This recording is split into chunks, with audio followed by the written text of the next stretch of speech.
কালকেতু মহাৰাজ দেবতাৰ চক্ৰান্ত মন প্ৰাণ একেবাৰে বিহ্বল কৰি তুলিছে। অলপ নৃত্য গীতৰ ব্যৱস্থা কৰিব নোৱাৰি নে কালকেতু? নিশ্চয় বনে মহাৰাজ। কৰা নৃত্য গীতৰ আয়োজন কৰা।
তোমাৰ এই অপূৰ্ব নৃত্য গীতৰ সমাজ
এহল কালকে হঠাৎ এইদৰে নৃত্য গীত বন্ধ কৰি দিলা কিয়?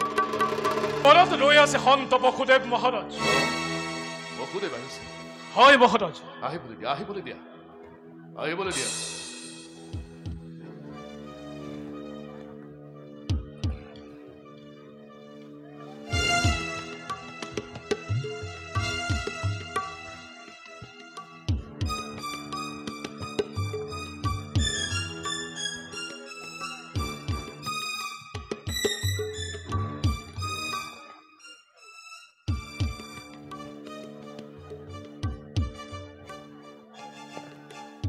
বসুদেৱক আহিবলৈ দিয়া।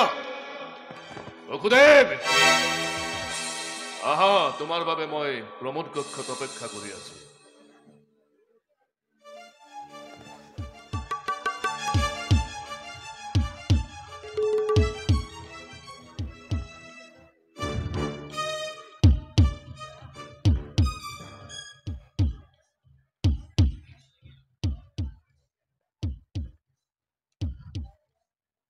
বসুদেৱ এই অসমত তুমি কিয় আহিলা মোৰ প্ৰমোদ কক্ষত?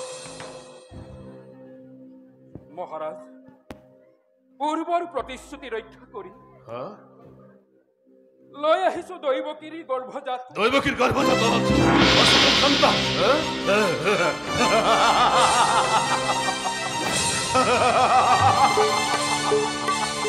দৈবকীৰ গৰ্ভৰ এই কন্মানে হিকত কঙ্কৰ প্ৰাণবলী মহাৰাজ এয়া দৈৱকীৰ প্ৰথম সন্তান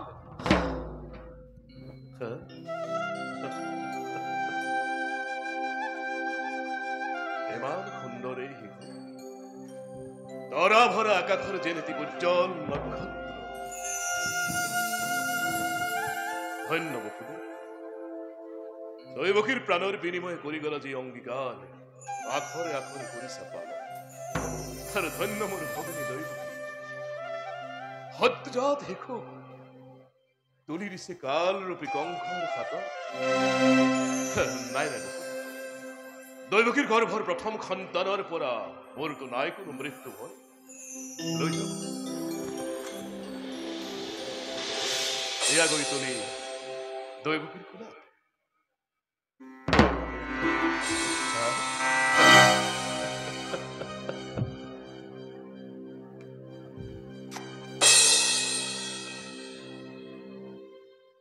যোৱা বসতি দৈবকী আখাৰে বাচ্চা এসে সন্তান দিল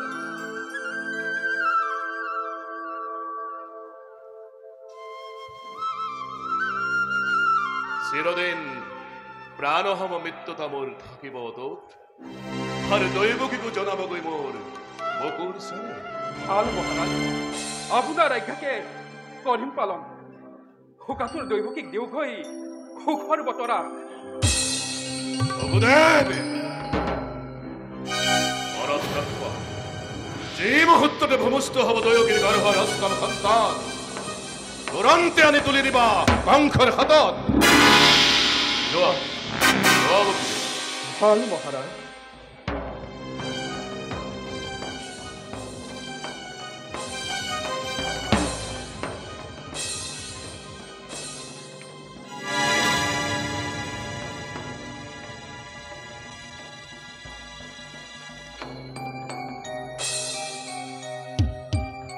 সহজা নন্দ হৰি সৰু বানন্দ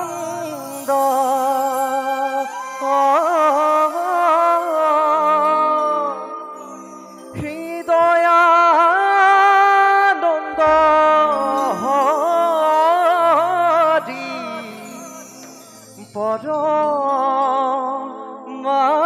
পৰমানন্দ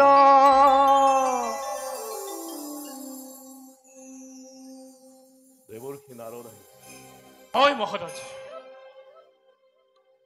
সহজা নন্দ হৰি সৰু বানন্দ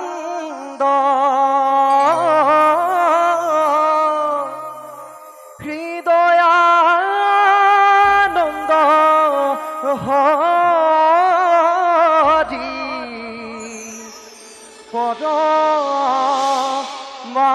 পৰমানন্দ প্ৰণাম দেবৰী আপনাৰ আগমনে ধন্য কৰিলে আজি এই মথুৰা নগৰ যুৱৰাজৰ জয় হোক মহাৰাজ হঠাৎ দেখিলো কোলাত কেঁচুৱা লৈ বসুদেৱ ওলাই গৈছে কাৰেঙৰ পৰা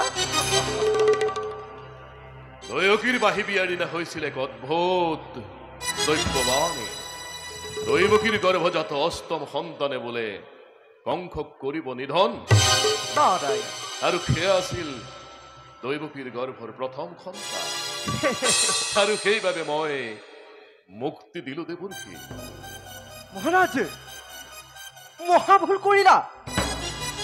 মহাভুল কৰিলা ৰাজন তুমি মহাভুল কৰিলা দৈবকীৰ প্ৰথম সন্তানক মুক্তি দি তুমি মহাভুল কৰিলা ওই দেব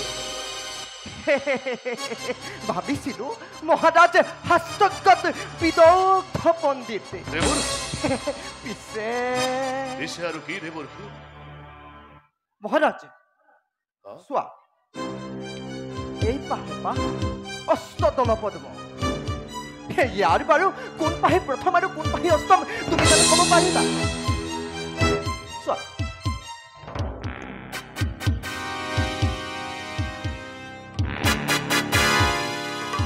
অস্পষ্ট দেৱৰ মহাৰাজ কৈছো শুনা ইয়াক যদি মনুষ্যৰ ফালৰ পৰা গণনা কৰোঁ প্ৰথম দ্বিতীয় তৃতীয় চতুৰ্থ পঞ্চম ষষ্ঠ সপ্তম আৰু অষ্টম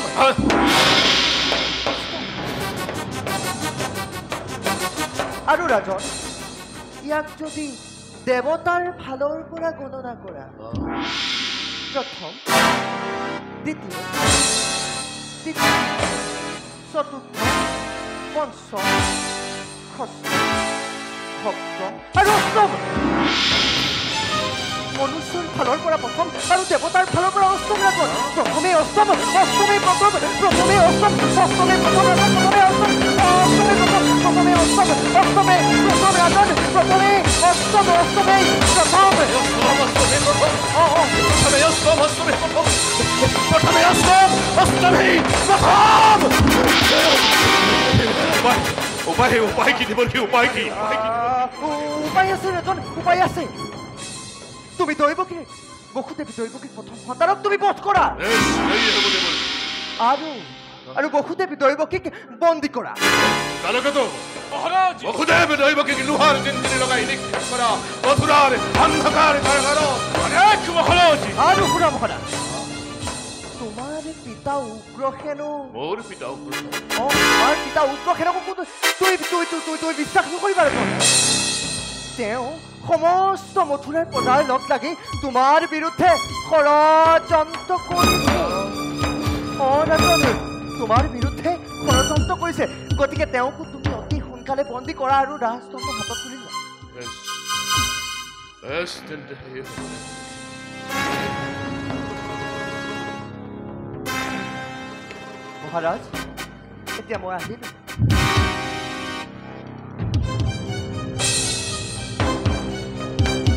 মায়াত বন্দী হলে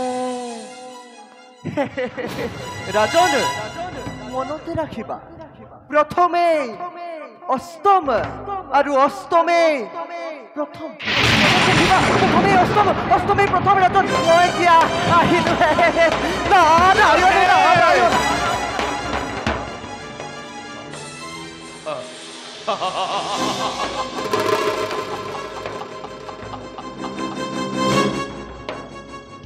ৰজাৰ বিৰুদ্ধে প্ৰজাৰ ষড়যন্ত্ৰ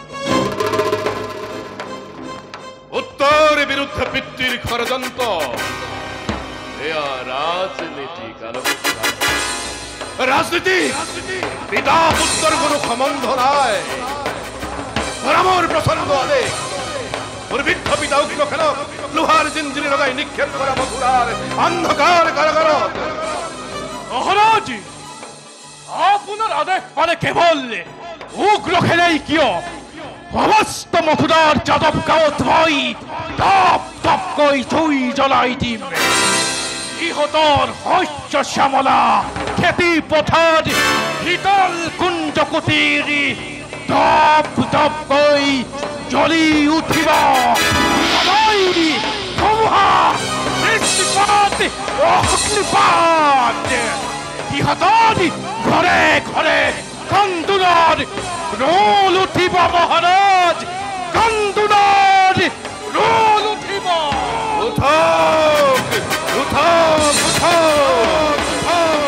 বিশ্বব্যাপী জ্বলি উঠাছে লেলিখানি শিখালি শংকৰ কুধান্ত দানৱ আত্মা দীপ্ত হৈ আনন্দৰ অট্টহাস্য হওক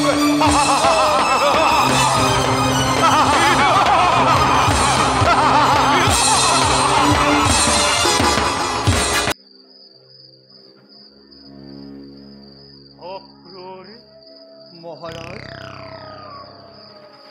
কংস যে আজি মোৰ শাসনৰ বিৰোধী মই কি কৰিব পাৰো অক্ৰূৰ বৃদ্ধ পিতৃৰ এটুপি চকুলোৰে নিষ্ঠুৰ পুত্ৰৰ হৃদয় গলাব পাৰিবনে সকলো কথা এবাৰ ভালদৰে ভাবি চাওক মহাৰাজ মহাৰাজ বুলি কৈ মোক কিয় লাজ দিয়া মই যে আজি পুত্ৰৰ হাতত বন্দী মোৰ হাতৰ পৰা কেতিয়াবাই ৰাজদণ্ড কাঢ়ি লৈ গ'ল মহাৰাজ নহলে অক্ৰূৰ মই এতিয়াও মথুৰাৰ ৰজা হৈ থকা হলে মথুৰাত জানো প্ৰজাসকলৰ চকুৰ পানীৰে ধাৰ বব পাৰিলে সঁচাকৈ মথুৰা আজি অৰাজক কংসৰ নিষ্ঠুৰ শাসনত মথুৰাবাসী আজি জৰ্জৰিত যাদৱসকলৰ নেতা বসুদেৱ আজি বন্দী প্ৰজাসকলৰ ন্যায্য অধিকাৰ ভৰিৰে মোহাৰি তুখামুৎকাৰী ৰাজ কৰ্মচাৰীসকলৰ স্বেচ্ছাচাৰিতাক সকলো প্ৰকাৰে প্ৰশ্ৰয় দি কংসই আজি গাৰ বলেৰে ৰাজ্য শাসন কৰিছে ন্যায় বিচাৰ পাবলৈ বুলি প্ৰজাসকলে ৰজাৰ আগত অভিযোগ কৰিলে নিজে সৰ্বশান্ত সৰ্বসাৰা হৈ চকুলো টুকি উলটি আহিব লাগে মহাৰাজ ইয়াৰ প্ৰতিকাৰ কোনে কৰিব মহাৰাজ সমগ্ৰ মথুৰাবাসীৰ হৈ মই আপোনাকে কৰজোৰে কৰিছো মিনতি আপুনি কংসকে এবাৰ শেষ অনুৰোধ কৰি চাওক মহাৰাজ একো লাভ নাই অক্ৰূৰ মহাৰাজ একো লাভ নাই আজি যদি পিতৃৰ কথা পুত্ৰই শুনিলেহেঁতেন প্ৰজাৰ নিবেদনত ৰজাই কাণ দিলেহেঁতেন তেন্তে জানো এই বৃদ্ধ উগ্ৰখেদ বন্দীশালত পচিব লাগে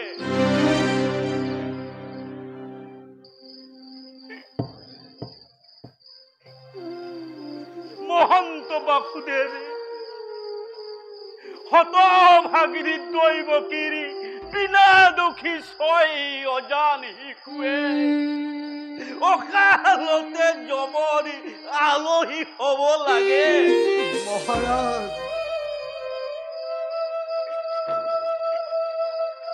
আজি এই বৃদ্ধ উগ্ৰখেতৰ অনুৰোধ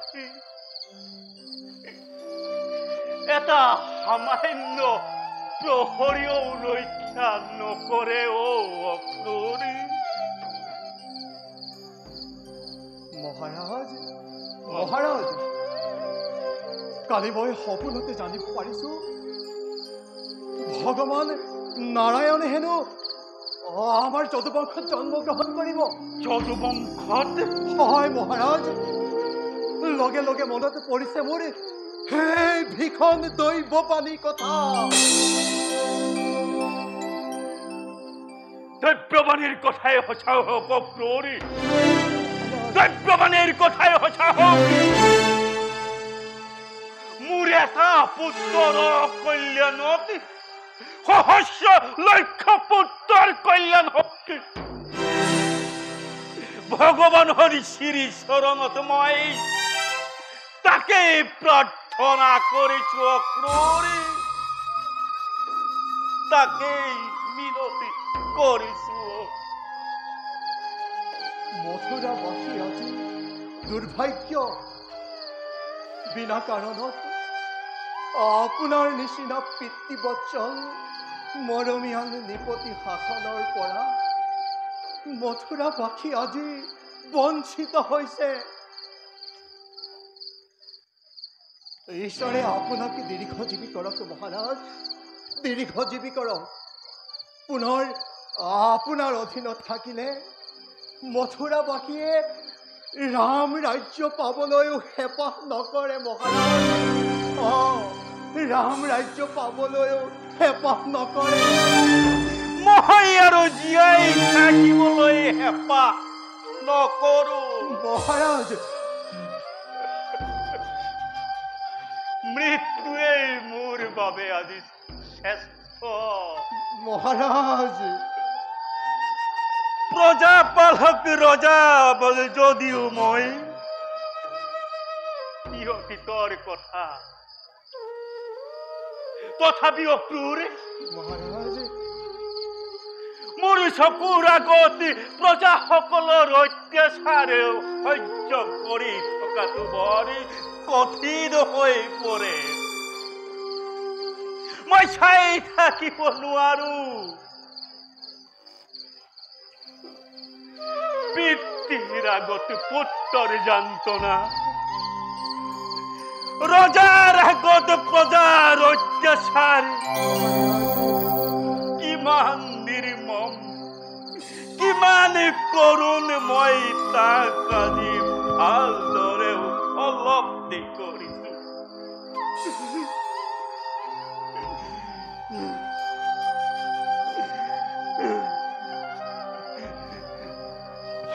কংস পুত্ৰ মোৰ,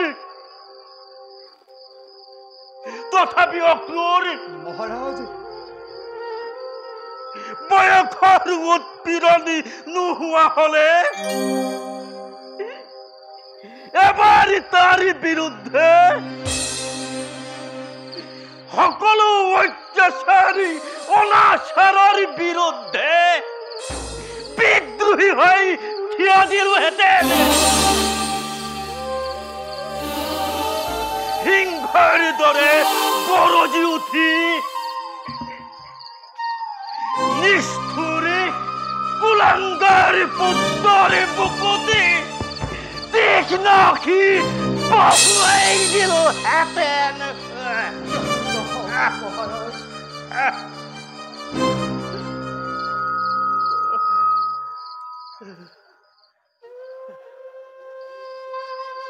কিন্তু মই যে আজি সেই সৌভাগ্যৰ পৰা বঞ্চিত।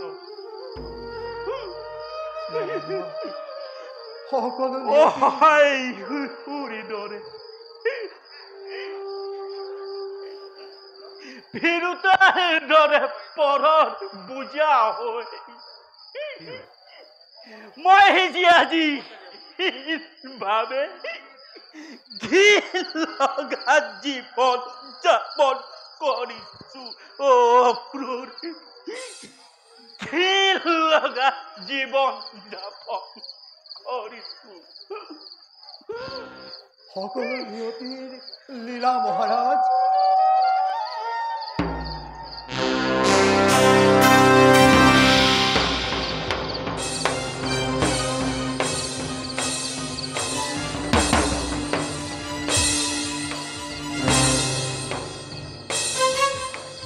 তাক কি কুমন্ত্ৰণা দিবলৈ আহিছ? তোমালোকে যিমানেই মোৰ বিৰুদ্ধে ষড়যন্ত্ৰ নকৰা, ইমানেই কিন্তু দুৰ্ভগীয়া কংসৰ কপালত সৌভাগ্যৰ পদুম ফুল ফুলিব লাগিছে।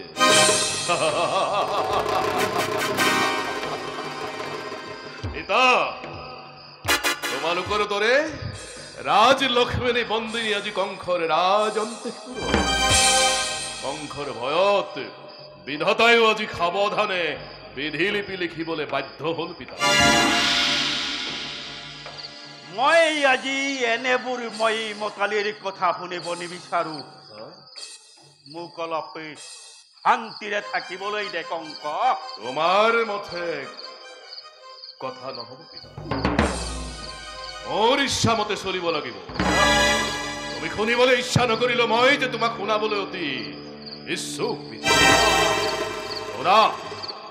যিদৰে দৈৱকীৰ গৰ্ভৰ 6টা সন্তানক মই শিলত আছাৰি আছাৰি জীৱন লীলা সমাপ্ত কৰিলো, ঠিক তেনেকৈ যিদিনা দৈৱকীৰ গৰ্ভৰ 8ম সন্তানটিক মই শিলত আছাৰি আছাৰি জীৱন লীলা সমাপ্ত কৰিম, সেইদিনাই কংসৰ জীৱনৰ আনন্দৰ পূৰ্ণাহুতি হ'ব পিতা।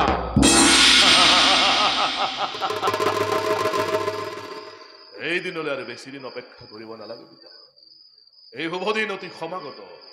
দৈৱকীৰ আসন্ন প্ৰসৱৰ সময় নিচেই ওচৰত। বসুদেৱ দৈৱকীৰ দুখ কি? কি দুখত তেওঁলোক আজি বন্দী কংস?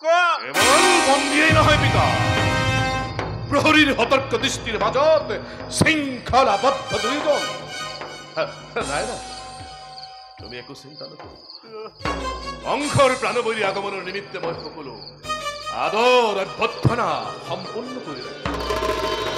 কংসৰ প্ৰাণবলী আগমনৰ নিমিত্তে শত সহস্ৰ ৰক্ষীহে নহয়, স্বয়ং মথুৰাধিপতি কংসই আজি বিনিত্য ৰজনী যাপন কৰিছো পিতা।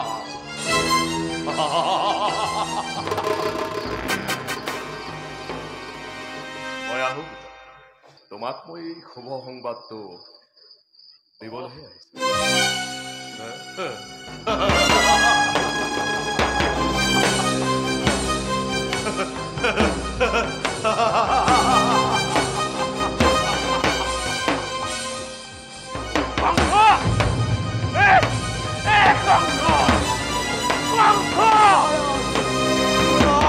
মহারাজ, শান্ত হোক মহারাজ,